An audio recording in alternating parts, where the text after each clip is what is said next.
everybody, and welcome back to the channel. Today I am going to be reviewing one of the 2021 releases that I received as an e-arc from NetGalley.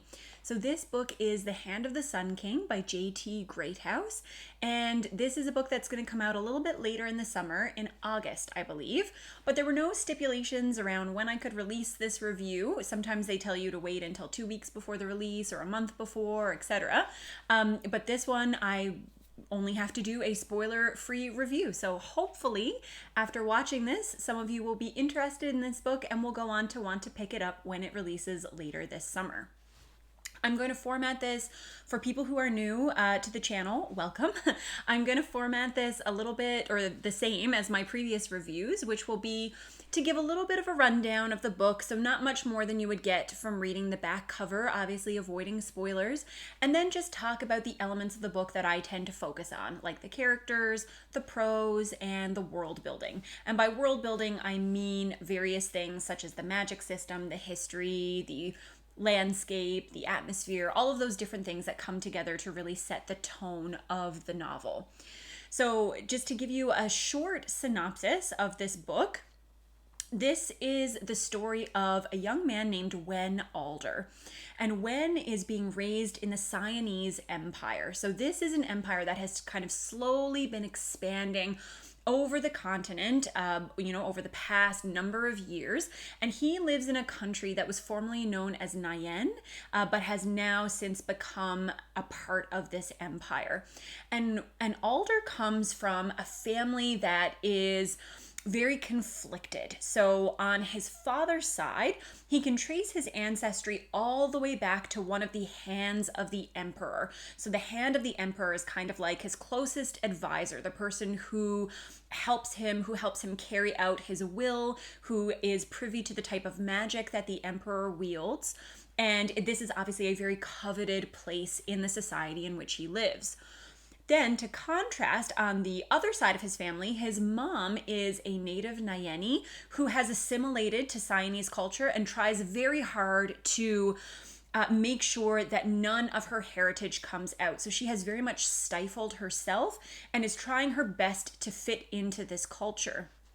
However, in their family lives her mother, so Alder's grandmother, who is very outspoken about the empire. She has ties, although Alder doesn't understand at the beginning of the novel just how close these are, to the rebellion that is brewing in Nayen, the people who wish to stop the cultural extermination, the cultural genocide that is happening in their country.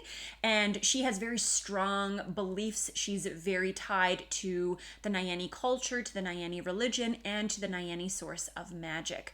So Alder grows up in this very conflicted household, and he is torn between his father's aspirations for him. So his father's greatest dream is for him to grow up and ace the examinations that young men take as they come of age. So these are examinations that will dictate what your future will be in the society, what position you will hold in the society. And so you can try to become a member of the ruling government, so someone who works with the offices of trade, someone who works with the offices of finance, or if you have kind of grand aspirations, then you can work toward being selected by one of the emperor's voices, so one of the members of his inner circle, in order to train to reach the upper echelons of society and potentially one day become hand of the emperor yourself. So Alder's father has these big dreams for him, has hired the most expensive tutor to come in and tutor him from a very young age, like the age of 7 or 8, until he is, I believe, 18 is when they take the examinations.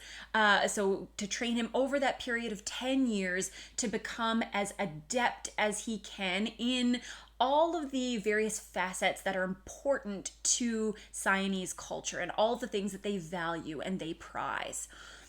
Unbeknownst to Alder's father, his grandmother has also taken a special interest in him. So she has worked to bring him into an understanding of what his culture truly means. So as a member or as a countryman of Nayen, what does it mean to be Nayeni? So she brings him out into a secret alcove in the woods where there is an old temple that the Empire has not torn down yet. And she brings him there and slowly starts to introduce him to the myths and the legends and then the magic of their people. And one of the ways that the Empire in this book carries out its cultural genocide is to steal the magics of the people who live in the various surrounding countries. So the Nyeni have been very protective of their magic, and it is something that the Empire has not been able to grasp or to be able to hold. And this is why they're able to still mount their rebellion, is because the Empire has not been able to capture their magic, if you will. So these secrets that his grandmother is sharing with him are very dangerous. And what happens as his grandmother kind of unlocks that curiosity in him is that when Alder, who is named by his grandmother through the customs of his people as Foolish Cur, so that is his secondary name, what he discovers is this insatiable curiosity about the nature of magic, about where magic comes from, and about how to master magic.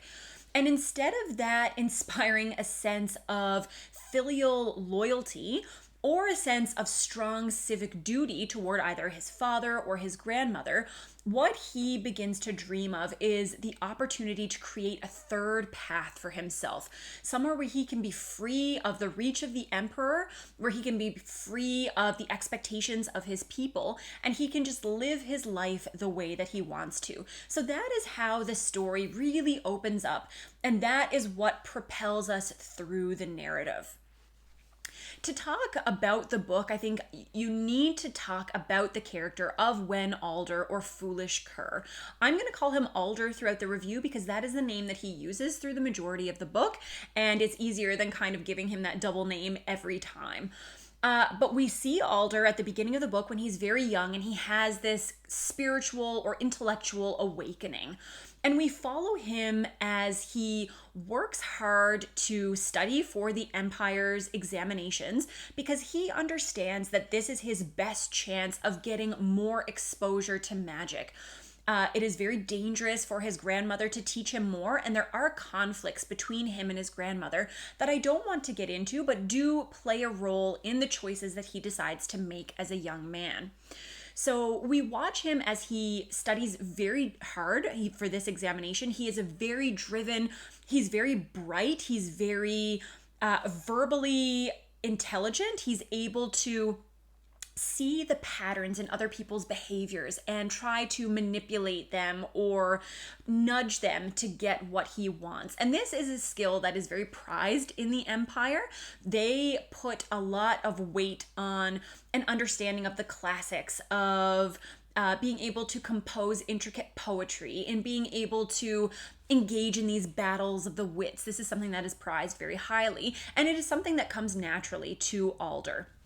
So despite the fact that he doesn't have a lot of strong relationships in his life, he does have this ability to kind of weave in and out of conversations, to push himself, to push his intellect, to be able to engage in those verbal bouts with his tutors and with other people who come along. And what we follow, or who we follow in this book, is Alder as he grows from childhood into adolescence and into early adulthood. We follow him on his path through his studies, and then what comes beyond for him. And this is a very introspective novel, so it's going to appeal to a very particular type of fantasy reader.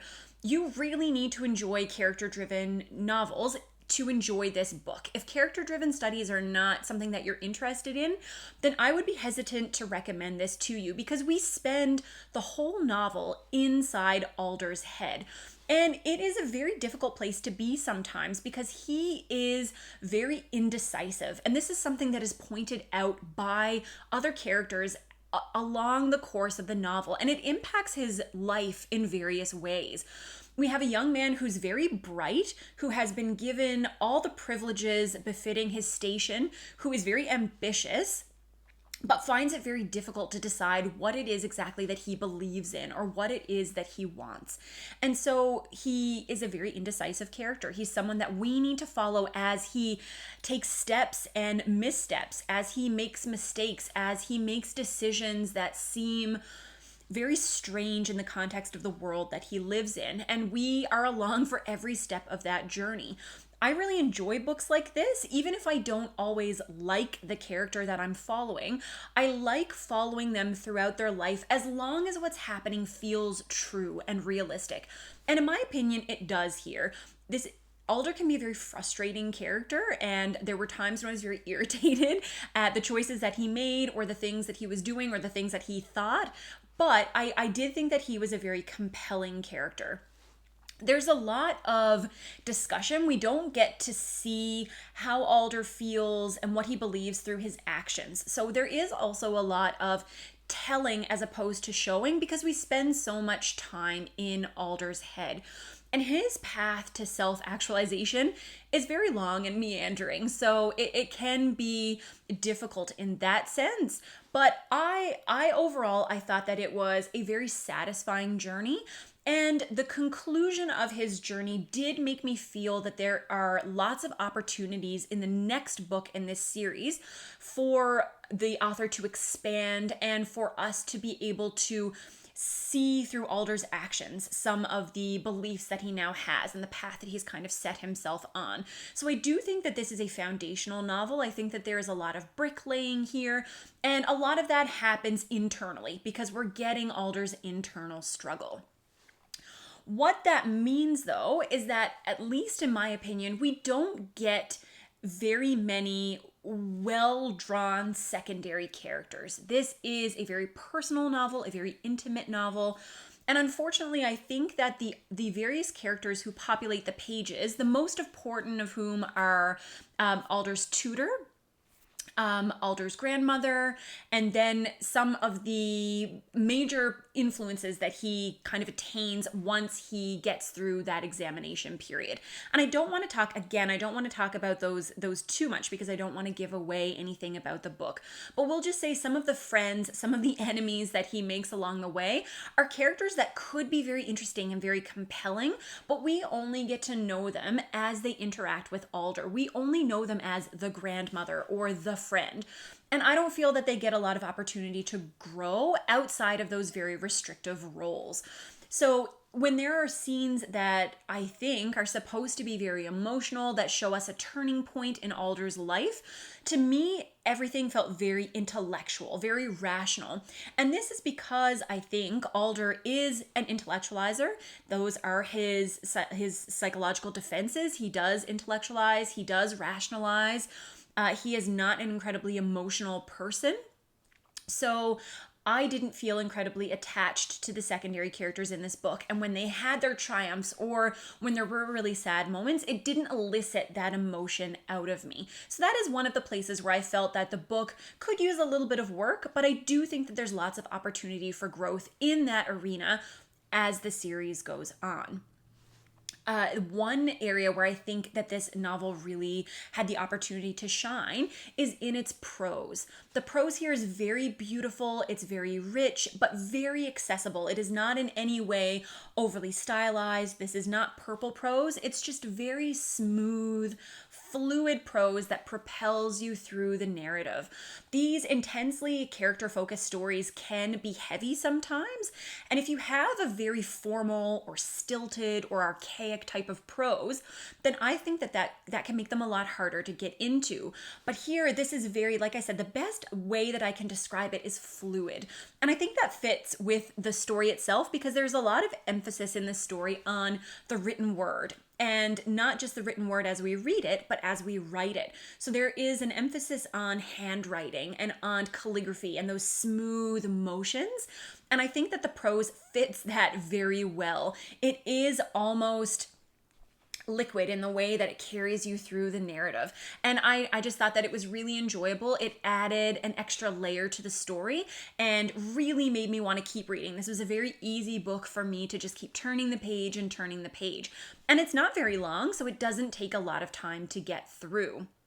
Where we go from here is into the world building of the novel. So there are different layers to the world building here, but the couple of things that I will touch on would just be the empire itself, the setting, and then the magic use. So the empire, you get a really good idea of the type of society that the emperor has decided to build. The emperor himself has fashioned himself into the closest being to a god that you can get on the mortal earth. He has command of magic, which is one of the things that really draws Alder towards him. And at the beginning of the book, we don't have a good idea of what that magic is. But this is very intentional. The name of the series, which is called The Pact and Pattern, those two words will become very important as the story progresses. And I really won't touch on it because it's something that you need to discover along with the character himself. But I will say that this withholding of information at the beginning of the novel is very intentional on on behalf of the author. I think that we are in the dark about certain elements of the society because Alder himself is in the dark about certain elements of the society. And as this is a very character-driven novel, it makes sense for us to discover different things about the Empire as he discovers them himself. But this is an intensely patriarchal society. Women have very minimal roles, especially in terms of like the most important rungs of society. They are to be seen and not heard. They are to be very aloof, very distant from their families, and they are to obey their husbands in all things. And this is also a very hierarchical society. So you have the emperor who sits at the top, and then you have his hand and his voices, or kind of his inner circle. And these are the individuals who have some access to his magic and some ability to learn and utilize magic. And then you have your kind of governors, your ministers, your heads of finance and trade, and all those various, different aspects of the society. And this, as I said, is a very triangular kind of pattern. You have people at the bottom, and then you have rungs with the different levels of society as you make your way up. And one of the kind of guiding principles of this society is that you need to be respectful to your father. Now, whether this is your biological father when you're a young child, or your cultural or spiritual father as you work your way up into the higher levels of society. So, and this is what makes this examination so important, is that it will determine where you end up in this society, and then who is below you and who is above you. So there is a very heavy caste system within this society. And the society itself, it reminded me a lot of the Red Rising series. And I think that a lot of authors do this. They take elements of kind of the classics and weave them into the society that they're building. So just like in Red Rising, in the Siamese society, there is a heavy emphasis on poetry, on didactics, on the ability to engage in these kind of verbal battles with other people. They are fond of spouting aphorisms, and whoever can quote the most aphorisms, or, bring up the best one for the particular situation that they're in, is regarded as of, a higher intellect or higher status than other people. There's a scene where Alder enters into a social circle for the first time, and the various people who are there are challenging each other to create a poem on the spot, and then judging each other, and they're making it into a drinking game. So there's a lot of emphasis placed on that kind of intellectualism, but as Alder works his way through the society, he begins to see how this is very thin, how they have this kind of pseudo regard for intellectual pursuits. But does this really trickle down to how they treat other people, how they use the other members of society? Is this all just kind of empty air, these kind of big bombastic gestures that mean very little when you look at how the empire is expanding, how the empire is run? So you do get to explore a little bit of that as the novel progresses, and I think that that's a really interesting element. Magic is very tightly bound to the emperor. This is, as I said, it's Alder's way of being exposed to magic, and he doesn't understand a lot about the nature of magic when we go into this book. All I will say is that there is an elemental aspect to magic, and that the way that the Emperor uses it has great repercussions on the series as a whole. This is, I would still call it a soft magic system. We have very little understanding of the rules that govern this magic, of the ways in which it can affect people differently, who can learn it, who can't learn it. And that's something that I think stays true all the way throughout. There are consequences to using the magic if there are people who don't really like it when magic is just used as a plot device and there's no way to tame it. There are repercussions, and you do get to see those throughout the novel, but I would still say that it kind of hovers on that softer side of magic. It is still that kind of nebulous quality that can't really be defined, and I really like that, so that really appealed to me. It feels very magical. You can understand why Alder wants to get to know it and why he wants to understand it and be able to manipulate it a little bit more. The themes that get explored really heavily in this book are themes of colonialism, what it means to be colonized, what it means for the people who have given in and are trying to assimilate, what it means for the people who stand outside and are trying to fight. What are the right things to fight for? What does fighting mean? Does fighting mean trying to keep aspects of your culture alive while you still protect your people from a power that is much greater than they are? Or does fighting mean kind of working yourself to the last person, even if it means the extermination of your culture when you're coming up against this greater power? And we get to see both sides of that argument, and we get to see as Alder puzzles his way through that argument. We also get to see, we explore what it means to be intellectual, what is beneficial of that pursuit of knowledge, and does the pursuit of knowledge mean anything if you're not using it to help the people that you govern? Those are some themes that are really strong here, and as I said, because this is such a character-focused novel, we really get to understand how Alder approaches these issues and how his understanding of them grows as he grows and as his life circumstance changes. This was, all in all, I thought that it was a really solid introductory novel. It did have some flaws. It did have some things that I didn't quite enjoy. I didn't feel as emotionally connected to it as I would have liked, but I still really enjoyed reading it. It was a very easy read. This is a very quick, character-focused fantasy novel. It has a beautiful cover. The cover is just gorgeous. I can't wait to get a copy because I think it's going to look beautiful on the shelf.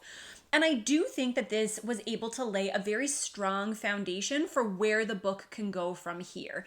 I found myself really pulled in by the magic system. I thought that it was really fascinating, and I want to see more of it. I want to see where we are going to go from here. And I think that it is very much worth your time if you enjoy character-focused novels, and if you're okay with a little bit of that more kind of intellectual approach as opposed to an emotional approach. I don't know that these are characters that you're going to want to die for, that you're going to feel so much for, or at least I didn't feel that way. But I do think that there is the potential for that in future volumes. It reminded me in some ways of the Poppy War, especially that examination of colonization, that hierarchical system, that drive to prove yourself, to improve your station. And like I said, there were also some elements in the world building that reminded me a little bit of Red Rising. They are very different stories, but just a couple of things that kind of reminded me of that a little bit. But overall, I gave this 4 to 5 stars on Goodreads. I had a great time reading it, and I will definitely be picking up the other books in the series. If you think that this sounds like something that you would enjoy, I encourage you to pick it up when it is released later this summer, and I hope that you all have a great day, and I will see you with another video soon. Bye!